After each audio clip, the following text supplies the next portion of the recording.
What are the best classes for Osatopia 8? Hello everyone, today I'm gonna give you a quick breakdown of what all classes at Osatopia 8 do, and I'm gonna give you in the end my opinion in a small tier list. So let's start. So, Ecaflip.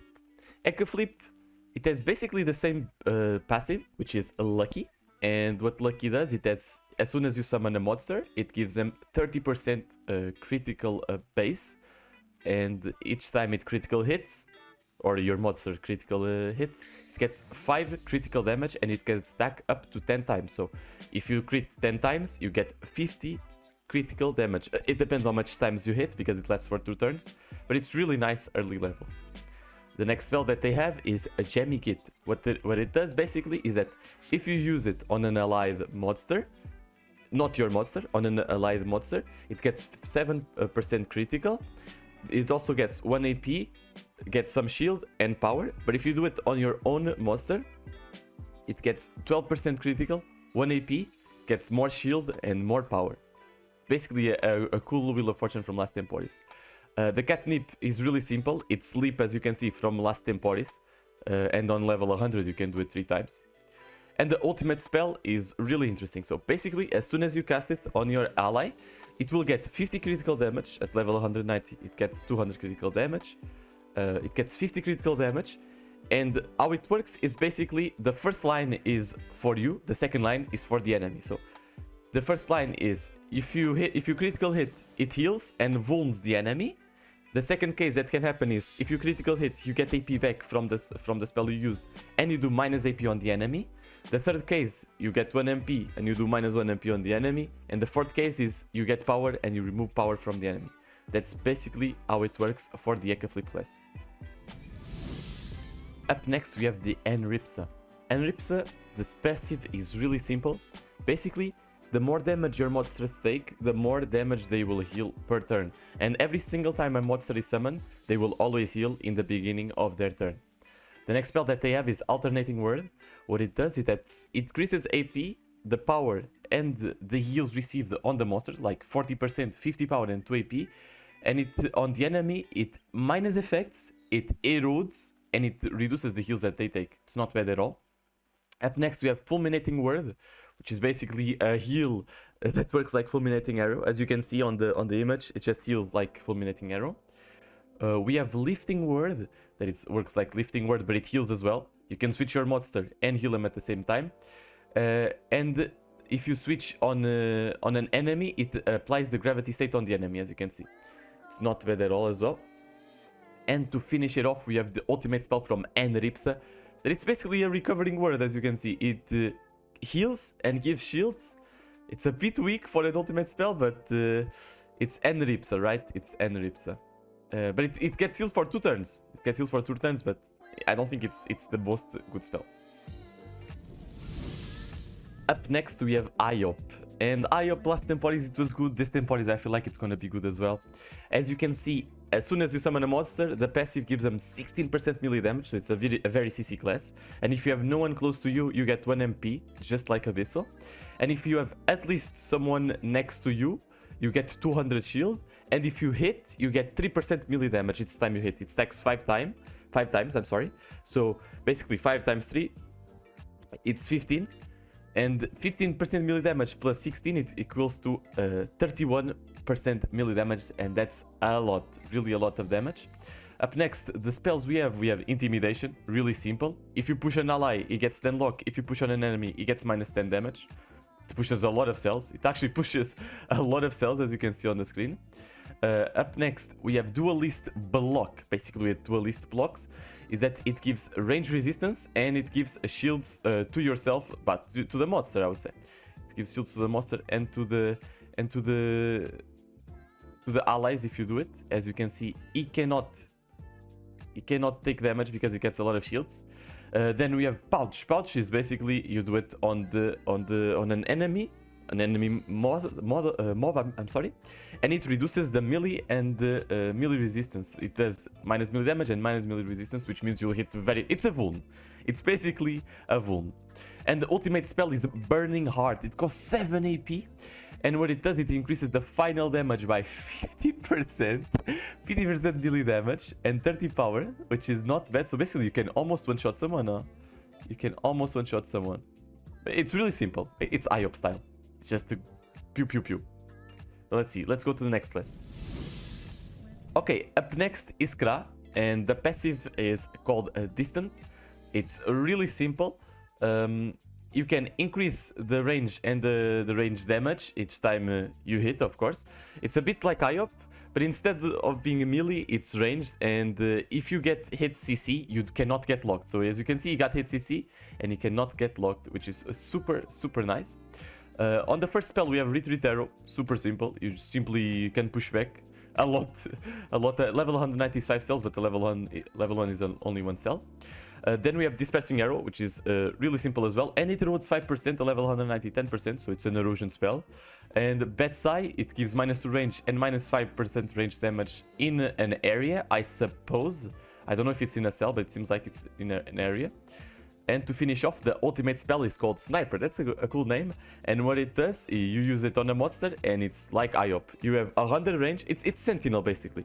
You have 100 range, and you get 20% range damage. So you can pew-pew across the map. It's not bad at all. It's a bit like IOP, and it's a cool class Kra as well. But yeah, let's go right next to the next one. Right next to the next one? Yes. The next class is Feca. And Feca, it has the Protector passive. It just puts a glyph and it basically gives shields on the glyph. It's really simple. Once you summon a monster, it gives shields around. The Feca shield spell, it gives power and reduces the damage taken. Pretty simple. We have Barricade. What the fucks? Barricade, it gives a CC invuln from what I'm seeing. There we go. It CC invulns the monster. Then on the following turn, it gives long range invulnerability. And then if you do it again, it inverts the effects and it gives 3 EP, which is very interesting. So you can spam it and you can keep giving invulnerability. Wow, this is not bad at all. This is really not bad at all.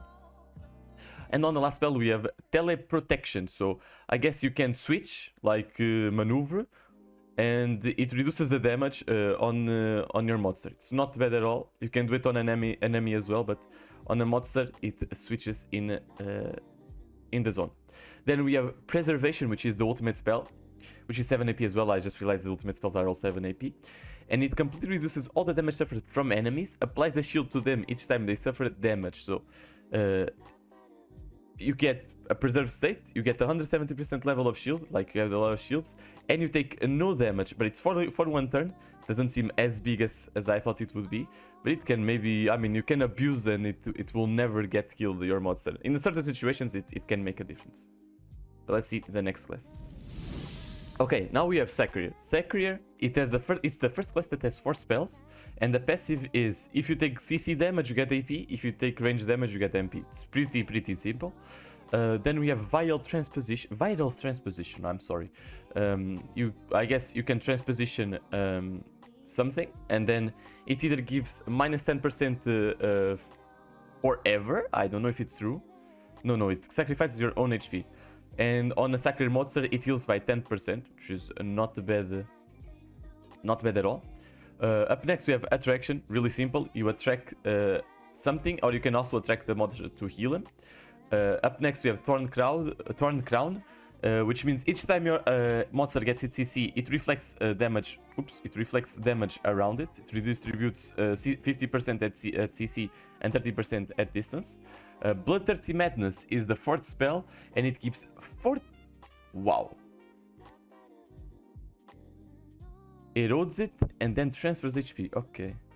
Very interesting. So it gives 40% erosion and transfers the HP from the monster. Very interesting, the spell.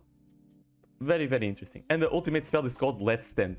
So it puts the monster on 1 HP, I guess. It gets invulnerable, and it gets damage inflicted by 50% for 1 turn. Okay, interesting. But the 1 HP lasts for 2 turns. Very interesting. But the monster dies on the end of the turn as well. I just realized. I guess the ultimate spell is a bit flop. It's a bit flop. We'll see what people do with it. But yeah, this is Sacrier. On to Sadida. Well, Sadida, We start out with the passive, I'm sorry. And basically, Sadidas, at the end of the turn, you transform into trees, and the trees make a glyph around you, and it heals allies that step on the glyph, makes the enemies unhealable if they step on the glyph, and it transforms the Sadida monsters into dolls that cannot be attracted or pushed. Then we have Dollish Manipulation. Basically, I'll sum it up. What this spell does is you use it on a doll, and then you can TP the doll wherever you want on the first cast, because on the first cast the range is unlimited. That's the cool part. The second spell is Earthquake. Basically, if you have an enemy that is infected, it attracts and wounds. Even if it's not infected, it still attracts, but it doesn't wound as much. It wounds 10% less. The third spell is Poisoned Root. And what it does is that it infects the thing I was talking before. It gives minus 10 MP parry, it only stacks once. And each time that they get hit by a monster, they lose MP and resistances max to 3 stacks. So it can get minus 3 MP and minus 18% resistances, which is really good for a wound at level 190. It stacks to minus 30% res. The fourth spell, we have Proximity Poison, and basically if you have enemies next to your monsters, you can do Proximity Poison, and does basically the same effect as before, which is really nice. The ultimate spell of Sadida is called Intoxication, and what it does is, if you attack an enemy, it gets 9% of the best elemental damage you have, up to 10 times, so each time you do it, it will stack a poison, and that poison, it will hit a lot, it will hit 9 times 10, it will hit almost 90 base damage. Now on to Osamodas. Osamodas is pretty simple as well. It has a cool passive that's related to Osamodas. So you summoning a monster costs 1 less AP, and you have 1 more range to summon your monster. That's pretty cool. Then the first spell, it's like high energy shot. It gives 50% of your stats and power to the monster. So the monster already takes your characteristics, of course. But then if you do this, it takes 50% more of your characteristics. It gives 2 AP, 2 MP. And if you do it on an enemy, it debuffs him. It reduces the final damage by 15%. And it increases the size. This doesn't matter, but it's a debuff on enemies. The second spell, it's basically a damage share in AoE. So if you have 2 monsters, you damage share with them, and they take less damage, as you can see. The third spell is Whip from the official games, but this whip, it heals every time you do it. So as you can see on the preview, it whips and it heals, and if you whip over an enemy, it also TPs symmetrically. Oh, you can do it on enemies as well, I'm sorry. So you can do it on everyone, but it heals monsters. And the ultimate spell, it's kind of nostalgic from some people that know. This is the revive spell. So basically, if a monster gets killed, you can revive it with 100% of the HP basically you revive it. That's the ultimate spell. It doesn't have, from what I'm seeing, it doesn't have turns, so it's alive as much as you want. The Enu class is pretty simple as well. You have a passive that gives you MP for the AP you didn't use. So let's see. You started your turn with 3 MP. You didn't use the 3 MP. So next turn, you're going to have 3 MP plus the 3 MP that you didn't use. And each time you walk, you get 20 power. So that's pretty nice. So Enu is kind of, the less you move, the next turn, the more MP power you will have. Then we have Clumsiness. Pretty easy. 2 AP, you can remove AP. I don't know if it's like 2 MP, like for real, that you remove right away. Or if you need to have some MP reduction, like if it's dodgeable. The second spell is Chance. Everyone knows how Chance works. Basically, no, it's not the same, I'm sorry. Basically, it makes unlockable and lucky. Lucky state, I don't know what the hell it is. Thank you, Ankama, but that's basically how it is. Last time it gave power, this time it seems just it unlocks. It makes someone unlockable. Then we have Pandora Box. Pandora Box, how it works, it's pretty simple as well. If you do it on an enemy, it gives them minus power, minus MP reduction, minus MP parry. And if you do it on ally, it gives them MP parry, MP reduction, and 1 MP for 2 turns. Basically, Enu is around MP. And the ultimate spell is really interesting as well. As you can see, he uses the ultimate spell. It gives 150% MP. That it's not a right number, it's 150 MP. Percent MP to all allies and the monster, and for each enemy your monster kill gets 2 MP. And let's not forget, with the passive you also get power, so it gives a lot of power in the process. Up next we have Sram, and let me tell you guys, Sram is pretty damn cool. So basically the passive is insane, you summon your monsters, and this is the passive. You summon your monsters. If they get CC, like if they get CC hit, they get invisible for 1 turn. And the worst part is that you can use spells while you are invisible, and it doesn't make you visible. So you see he gets invisible, you can hit, and then it doesn't get visible, and next turn it doesn't get locked, which is insane because you can proc this every turn since it's a passive. Then the first spell is Fear. So Fear, it works like in the normal games, which means if you do it on a cell after the target, it pushes the target. If you do it on the target, it applies the scared state that now is known on the Sram. That's going to be the state that's going to be very important. You need to listen very careful. And the scared state is basically here. How it works is that if you kill a monster that's on a mob that's on the scared state, it makes your monster invisible and TPs it next to the target, next to the caster, as you saw on the GIF.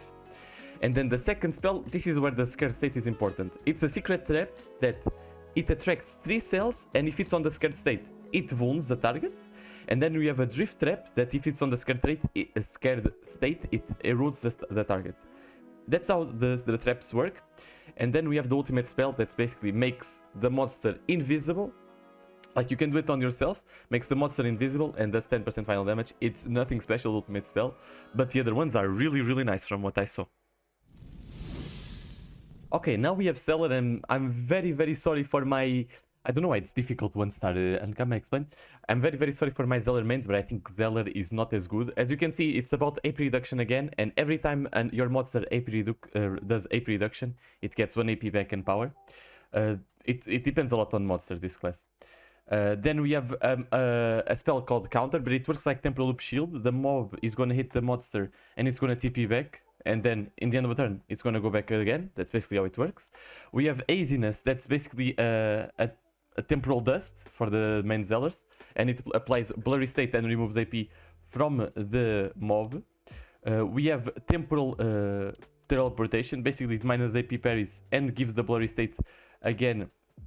And if you do it, if you do on a monster that has the Telefract state, as you can see above, you can give it AP.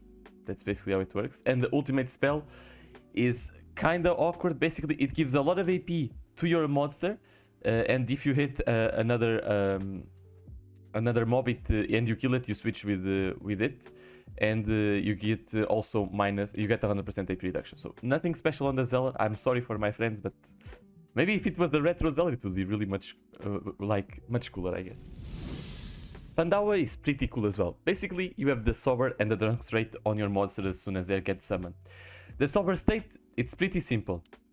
It attracts and gives a shield, as you can see on the tab here. It attracts and gets shield, and on the other state, the Sober state, I'm sorry, the Drunk state attracts, the Sober state it pushes away. It's pretty simple, and it heals.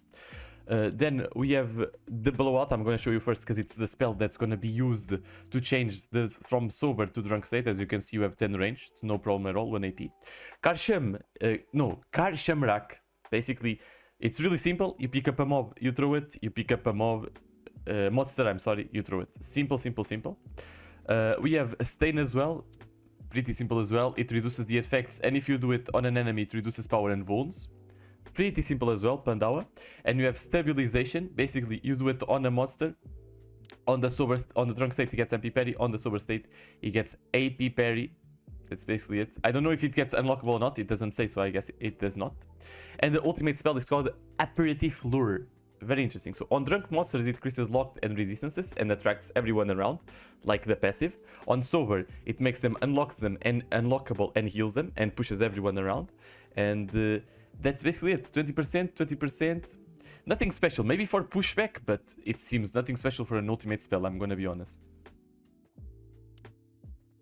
The Rogue. The Rogue is really interesting. Legit, Rogue is you're playing Rogue in Temporis, from what I saw.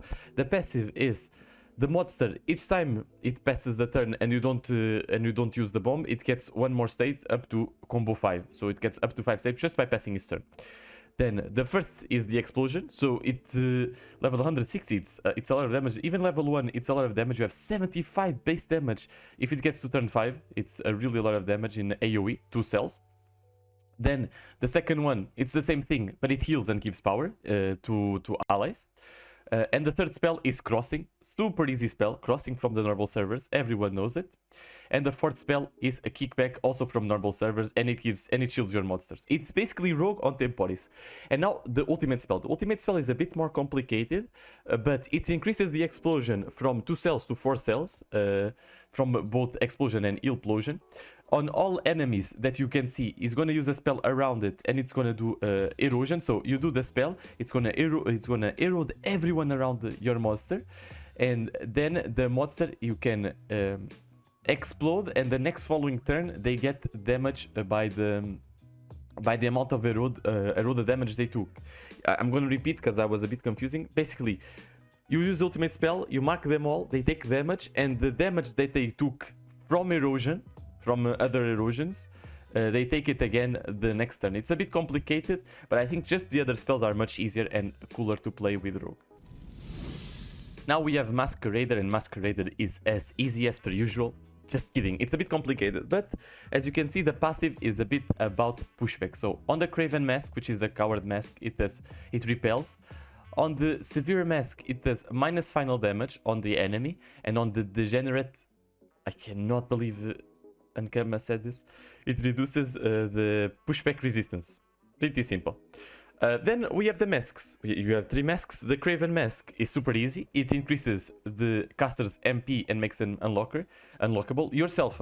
And on the monsters, it gives dodge, MP, and range damage. Super good, super simple to play. That's all you need to know. And it's 2 cells around the caster, okay? It's 2 cells around the caster. And it's greater on the caster's monsters. Don't forget this. The Severe Mask, it's the same thing like the Craven, but with different effects. So it increases the lock of your monsters, and it applies a shield to them. It also makes unmovable on the caster. That's basically all you need to know. And the Degenerate Mask for range 3 AP, it buffs 3 AP. It buffs 3 AP, and on other monsters, excluding Masqueraider monsters, it gives 1 AP and 5% final damage on your monsters, 10% final damage. It's really good. It's damage, it's AP, it's really good. Then we have the Transfiguration spell, which is a bit complicated, but if you check every single mask, should be easy to understand. So on the Craven Mask, it gives range resistances and randomly teleports to an adjacent cell. So basically, you get range resistance and teleports with an adjacent cell. On the Severe Mask, it increases close combat resistances and applies a second shield. Super simple. And on the Degenerate Mask, it repels and attracts. It's like comedy that you saw before. So see, it's legit like comedy. Not bad at all. And the Psychopathic Mask, it's only showing the Psychopathic Mask, but I think you understood the other two. You can repeat and listen to me again if not. And on the ultimate spell, you have Schizophrenia, and basically you transform into a huge ass grimace, and you give AP and you give all states, which is interesting. It's super easy to learn. You give all states of the mask at rank 2, and you are a huge ass grimace that is running around. And you get the effects of the mask as well. So you get unmovable, you get AP, and you get MP. Pretty simple to understand. Okay, now we have Foggernaut, and boys, did I take a while to understand this class. Basically, the passive you get, it's a bit like Rogue Bombs. Every time you pass a turn, you get an evolution state and you get shield. Then you have turretization. You can do it on a mob, on your monster. It transforms, it gets 3 range and doesn't have line of sight on all spells. You also lose, you need to have 3 evolution states to do it. That's basically it. You have no line of sight, but you don't move as well, and you get range, so it's good from range. Then you have Scaphander. Basically what Scaphander does, it consumes an evolution state, and depending on the evolution state you were, it gives 48 damage, pushback damage, and power. Super simple to understand. The third spell is the same as before, but this time it heals. It removes 1 evolution level, and the higher you were, the more it heals. And the fourth spell is called Tone It Up. Basically, you can do it on a monster before you consume a state. The state, it increases 1 evolution, and then if you use the other spells, it does not consume a state. So it's pretty nice. As you can see, it got 3 and it has the state. And now the ultimate spell. The ultimate spell, basically, it transforms all your monsters into war machines, I guess, that get all the states. It gets 10% final damage, 3 AP, 3 range to MP, and every time they get hit, it redistributes 30% of the damage. And it works like territorialization. Pretty simple, but it's nothing insane, I would say.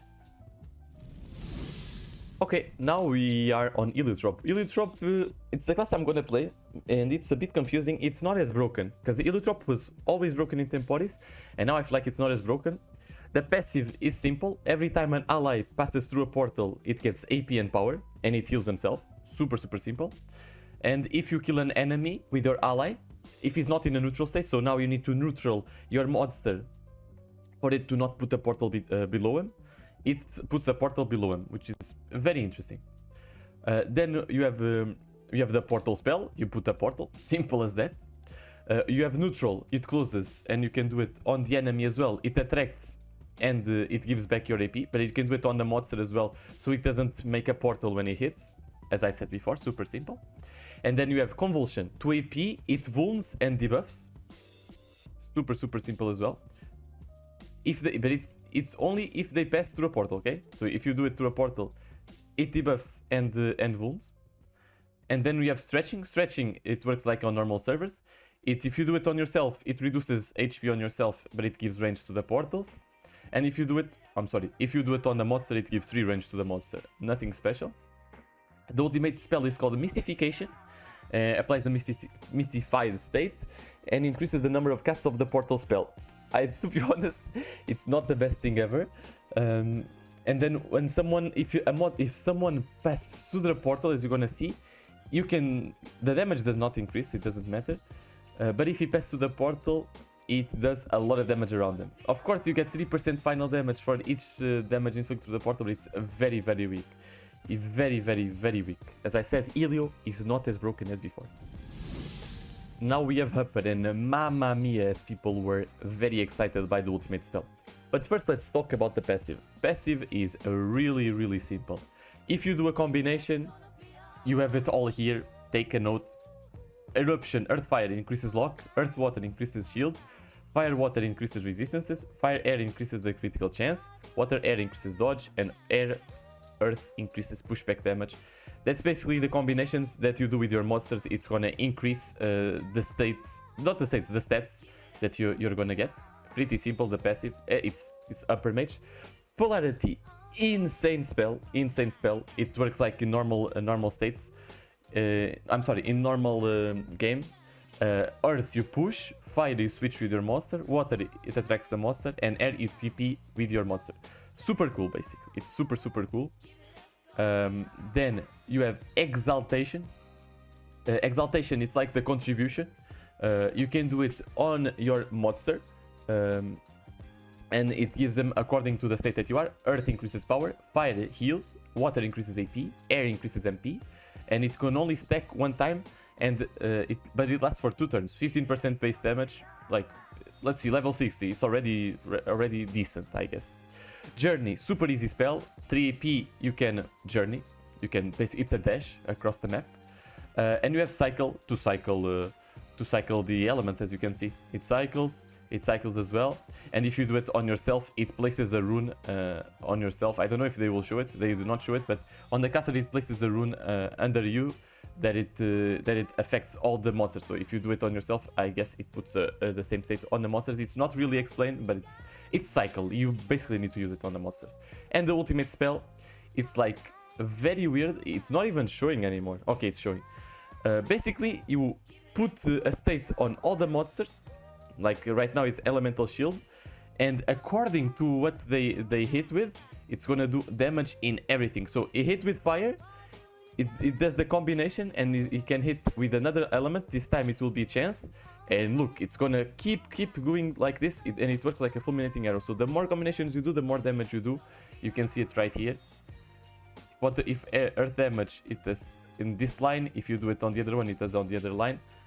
I don't know how it really works, but according to the image, you do one element, it does damage on the other elements, and then if you do on the other element, it does damage on the other elements. But if the monsters were already in other, I don't know if it resets the states or not, but you can buff a lot the Hupper, you know. You can do the ultimate and buff with the passive at the same time.